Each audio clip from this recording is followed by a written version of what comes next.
जय हिंद दोस्तों। जैसा कि कल हमने आप लोगों से प्रॉमिस किया था कि आज के वीडियो में हम आप लोगों को यूज ऑफ हैव, हैज और हैड के बारे में पढ़ाएंगे। तो उसी के बारे में हम आप लोगों को आज के वीडियो में बहुत ही शानदार तरीके से बताएंगे और एक बार में ही आप लोग अच्छे से इसको तैयार कर लेंगे। तो जैसा कि आप लोग देख रहे हैं, हमारा पहला सेंटेंस है उसके पास 3 दवाते हैं और दूसरा सेंटेंस है मेरे 4 भाई हैं।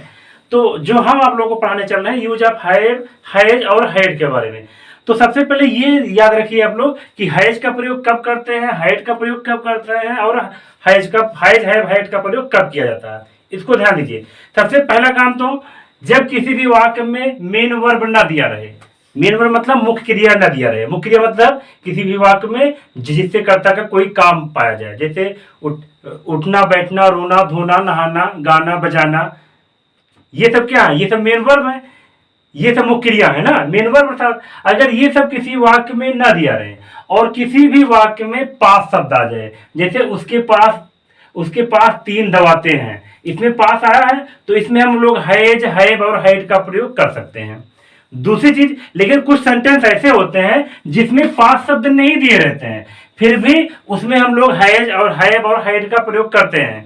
तो कैसे इन सब का प्रयोग किया जाएगा, इसी के बारे में आज के वीडियो में हम आप लोगों को बताएंगे। तो सबसे पहले तो ये याद रखिए कि हैज, हैव और हैड का प्रयोग कब किया जाता है, जब किसी भी वाक्य में मेन वर्ब ना दिया रहे। मेन वर्ब मतलब उठना, बैठना, रोना, धोना, इस प्रकार की चीजें ना दी रहे, तो वहां पे हम लोग हैज, हैव, हैड का प्रयोग करते हैं। लेकिन हमेशा नहीं, कब करते हैं? जब किसी भी वाक्य में मेन वर्ब अर्थात मुख्य क्रिया ना दिया रहे और साथ साथ कर्ता उस वाक्य में किसी भी वस्तु या व्यक्ति पर अपना अधिकार प्रकट करे। क्या क्या क्या प्रकट करे? अधिकार। अगर किसी भी वाक्य में कर्ता किसी व्यक्ति, किसी वस्तु पर अपना अधिकार प्रकट करे और उस वाक्य में मेन वर्ब ना दिया रहे, तब वहां पे हम लोग हैज, हैव और हैड का प्रयोग करते हैं। एक चीज ध्यान दीजिए, हैज और हैव का प्रयोग हम लोग प्रेजेंट टेंस में करते हैं। हैज और हैव का प्रयोग कब करते हैं? प्रेजेंट टेंस में, अर्थात कि वर्तमान काल में। और हैड का प्रयोग कब करते हैं? हैड का प्रयोग हम लोग भूतकाल में करते हैं, अर्थात बीते हुए समय के बारे में बात करते हैं। जैसे मेरे पास 4 कलम थी, अगर हम लोग पढ़ रहे हैं मेरे पास 4 कलम थी, तो ये बीते हुए समय के बारे में बात कर रहे हैं, इसीलिए इसमें किसका प्रयोग करेंगे? हम लोग हैड का प्रयोग करेंगे। और अगर वाक्य अंत में है, हूं, हो, ये सब है, तो हम लोग या तो हैज और या तो हैव का प्रयोग करेंगे। हैव का प्रयोग कब होता है, हैज का प्रयोग कब होता है, ये तो आप लोगों को पता है, जब हमारा सब्जेक्ट ही, सी, इट या कोई नेम रहता है, नेम वो भी सिंगुलर नंबर का है और टेंस हमारा प्रेजेंट टेंस में है, तब हम लोग वहां पे हैज का प्रयोग करते हैं। और अगर हमारा सब्जेक्ट आई, यू, वी, दे या फिर कोई प्लूरल नंबर का सब्जेक्ट है और टेंस हमारा प्रेजेंट टेंस में है, तब हम लोग वहां पे हैव का प्रयोग करते हैं। और अगर पास्ट टेंस का, चाहे सिंगुलर नंबर का सब्जेक्ट हो या फिर प्लूरल नंबर का सब्जेक्ट हो, चाहे जो भी सब्जेक्ट हो, हमेशा पास्ट टेंस में हम लोग हैड का प्रयोग करते हैं, चाहे जो भी सब्जेक्ट रहेगा, क्योंकि उस पास्ट टेंस में पास्ट की अंग्रेजी केवल क्या होती है? हैड होती है। तो उसी को हम क्या बता रहे हैं सबसे पहले कि जब किसी भी वाक्य में कर्ता किसी व्यक्ति या वस्तु पर अपना अधिकार प्रकट करता है, तब वहां पे हम लोग हैज, हैव और हैड का प्रयोग करते हैं। तो उसी प्रकार से पहला सेंटेंस हम लोग देखते हैं, उसके पास 3 दवाते हैं।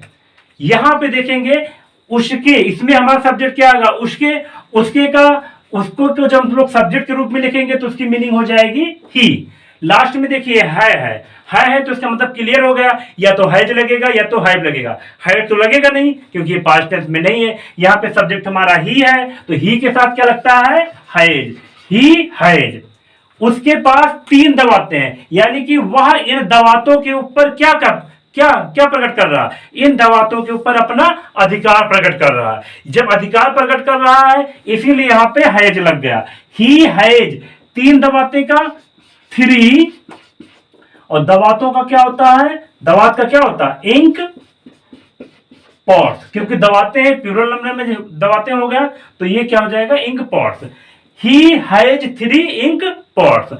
अच्छा, कुछ लोग सोच रहे होंगे कि इसमें पास की मीनिंग नियर, पास की मीनिंग नियर होता है ना, नियर क्यों नहीं लिखा गया? पास की मीनिंग क्यों नहीं लिखा गया?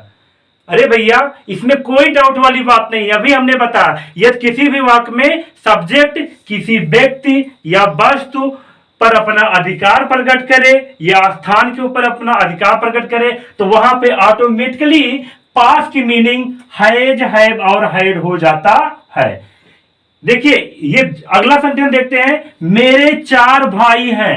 इसमें देखो मेरे पास 4 भाई हैं, इसमें 5 शब्द नहीं दिया गया, लेकिन वाक्य से ऐसा प्रतीत हो रहा है कि मेरे 4 भाई हैं, अर्थात मैं अपने 4 भाई के ऊपर अपना क्या प्रकट कर रहा हूं, अधिकार प्रकट कर रहा हूं। इसीलिए इस प्रकार के वाक्यों में भी हैज, हैव और हैड का ही प्रयोग होगा। मेरे की मीनिंग सब्जेक्ट के रूप में आई हो जाएगा।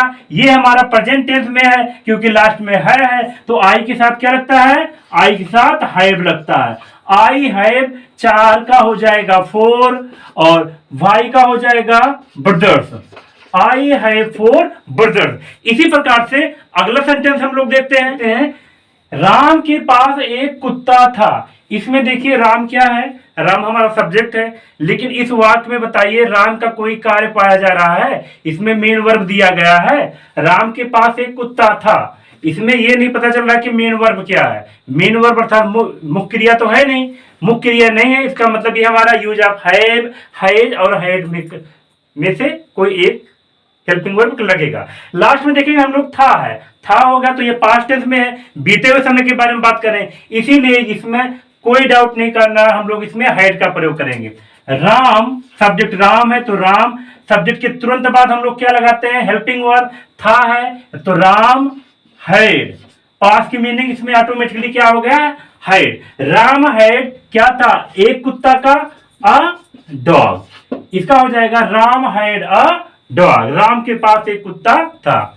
इसी के अकॉर्डिंग अगला सेंटेंस देखते हैं हम लोग, क्या तुम्हारे पास एक घड़ी थी। हम लोग उसमें देख रहे हैं, इसमें देखिए शुरुआत क्या से हो रही है, क्या तुम्हारे पास एक घड़ी थी। चाहे तो प्रश्नवाचक वाक्य हो या फिर सिंपल सेंटेंस हो, सभी में हैज, हैव और हैड का प्रयोग किया जाता है।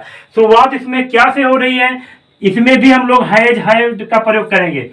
लास्ट में क्या था, लास्ट में इसमें है क्या तुम्हारे पास एक घड़ी थी, पास्ट टेंस में जा रहा है, यानी कि इसमें हमारा हैड लगेगा। और इसमें हैड शुरुआत में स्टार्टिंग में ही हम लोग हैड लगाएंगे। क्यों लगाएंगे, क्योंकि ये इंट्रोगेटिव सेंटेंस है। इंट्रोगेटिव सेंटेंस है क्योंकि स्टार्टिंग किससे हो रही, क्या से। जब किसी भी वाक्य में क्या से शुरुआत होती है तो सबसे पहले हम लोग हेल्पिंग वर्ब का यूज करते हैं। तो इसमें क्या की मीनिंग हैड होगा। अब तुम्हारे पास सब्जेक्ट हमारा क्या है, यू, हैड यू क्या है, एक घड़ी थी ना, तो अ वॉच। लास्ट में इंट्रोगेटिव सिंबल अवश्य लगाएंगे। क्यों लगाएंगे, क्योंकि ये हम लोगों का इंट्रोगेटिव सेंटेंस है, हैड यू ए वॉच। इसी प्रकार से अगला सेंटेंस हम लोग देखते हैं यहां पे सेंटेंस है, मेरे पास कई कोट नहीं है। लास्ट में है ये हमारा प्रेजेंट टेंस है। प्रेजेंट टेंस है तो या तो हैज लगेगा या तो हैव लगेगा, हैड तो लगेगा नहीं। चलो सेंटेंस देखते हैं, मेरे पास सब्जेक्ट हमारा इसमें क्या हो गया, मेरे की अंग्रेजी आई, आई के साथ क्या लगता है, आई के साथ प्रेजेंट टेंस में है। देखिए मेरे पास कई कोट नहीं है, इसमें मेरे सब्जेक्ट होगा, सब्जेक्ट इन कोटों के ऊपर क्या कर रहा कि मेरे पास कई कोट नहीं है, अर्थात कोटों के ऊपर अपना अधिकार प्रकट कर रहा। जब सब्जेक्ट किसी भी चीज के ऊपर अपना अधिकार प्रकट करता है उसमें मेन वर्ब नहीं दिया रहता है तो हैज, हैव और हैड का यूज होता है। तो आई हैव नहीं भी है, निगेटिव सेंटेंस है तो नॉट लगाएंगे। कई के लिए many, I have not many quotes. अगला सेंटेंस देखते हैं हम लोग, उसके पास 4 गायें नहीं थी। ये भी नेगेटिव सेंटेंस है और ये थी है यानी कि पास्ट टेंस में है। जब पास्ट टेंस में है तो इसका मतलब इसमें हम लोग ना तो हैज लगाएंगे ना तो हैव लगाएंगे, क्या लगाएंगे बताइए, हाँ हैड लगाएंगे। क्या लगाएंगे, हैड। जब कभी भी, बहुत आसान है, जब कभी भी लास्ट में था, थी, थे, तू देखो तो ऑटोमेटिक समझ जाओ कि हम लोग उसमें हैड ही लगाएंगे, क्योंकि उसके पास 4 गायें नहीं थी। ये भी सब्जेक्ट उसके की अंग्रेजी ही हो जाएगा, सब हेल्पिंग वर्ब हैड का प्रयोग करेंगे। नहीं है, नेगेटिव सेंटेंस है तो नॉट लगाएंगे। ही हैड नॉट, 4 का होता है 4 और गाय काउज हो जाएगा, ही हैड नॉट 4 काउज। इसी प्रकार से अगला सेंटेंस हम लोग देखते हैं, तुम्हारे पास जेब में क्या था, ये इसमें देखिए क्या था, इसमें आप लोगों से क्या किया जा रहा है, इसमें आप लोगों से क्वेश्चन पुट अप किया जा रहा है। कैसे पता चल रहा है? क्योंकि अरे भाई तुम्हारे जेब में क्या था, हम अगर मान लीजिए कोई क्वेश्चन पूछते हैं तुम्हारे जेब में क्या था, तो आप लोगों को क्या लग रहा है कि आपसे कुछ पूछा जा रहा है ना। और इसकी पहचान भी देखो, लास्ट में इंटरोगेटिव सिंबल भी लगा हुआ है। जब किसी भी वाक्य में इंटरोगेटिव सिंबल लगा रहता है तो वह हमारा इंटरोगेटिव होता है। तुम्हारे पास जेब में क्या था, ये इंट्रोगेटिव का तो है, इसमें क्या भी मेंशन है। जब किसी भी वाक्य में क्या मेंशन रहता है, अगर इसकी स्टार्टिंग तो क्या से हो नहीं रही है, अगर क्या से इसकी स्टार्टिंग होती तब तो क्या की मीनिंग नहीं लिखते, लेकिन इस वाक्य में क्या मेंशन है, वो भी क्या कहां पे है, क्या वाक्य के बीच में है।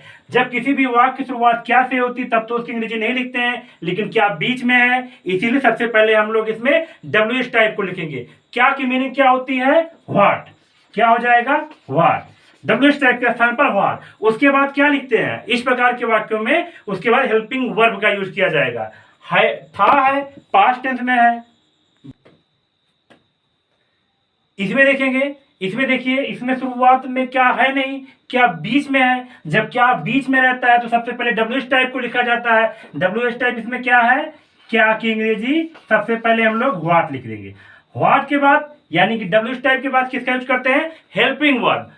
था है यानी कि पास्ट टेंस में है, जब पास्ट टेंस में रहता है तो हाइड लगा देंगे, व्हाट हाइड। उसके बाद क्या लिखते हैं, इंट्रोगेटिव वाक्यों में हेल्पिंग वर्ब के बाद तुरंत हम लोग सब्जेक्ट लिखते हैं। तुम्हारे, तुम्हारे इसमें सब्जेक्ट है और सब्जेक्ट के रूप में तुम्हारे की मीनिंग यू हो जाएगा।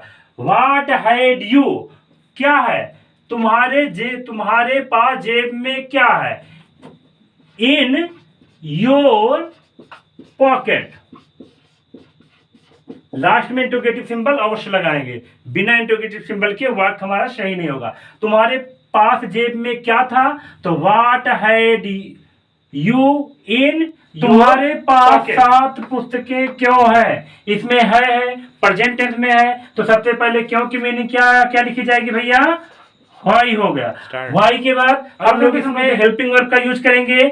है यानी कि या तो है या तो है, तुम्हारे है, तुम्हारे के साथ क्या लगता है, हैव। वाई हैव, फिर से तुम्हारे है, इसमें यू हो जाएगा। वाई हैव यू, क्या है, 7, 7 की क्या हो जाएगी 7, और पुस्तकें का हो जाएगा बुक्स। लास्ट में इंट्रोगेटिव सिंबल अवश्य लगाएंगे। वाई हैव यू 7 बुक्स, तुम्हारे पास 7 पुस्तकें क्यों है, ये हो।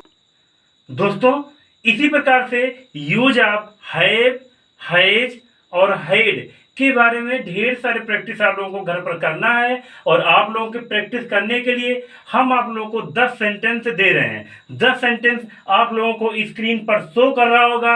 इन 10 सेंटेंस का आप लोग स्क्रीनशॉट ले लीजिए और ढेर सारा प्रैक्टिस घर पर कीजिए। जो भी अगर कंफ्यूजन रहेगा तो उसको आप लोग हमसे इस कमेंट बॉक्स में उसका आंसर पूछ सकते हैं कि इसमें सर इसमें क्या होगा, क्या कैसे होगा। इसीलिए हम आपको जो स्क्रीन पर ये 10 सेंटेंस आपको शो कर रहे हैं, इसको आप लोग को स्क्रीनशॉट इसका लेना है और ढेर सारा प्रैक्टिस करना है। अगर कोई प्रॉब्लम होती है तो आप लोग उसको हमसे पूछ सकते हैं। कल के वीडियो में फिर आप लोग से मिलते हैं, तब तक के लिए जय हिंद।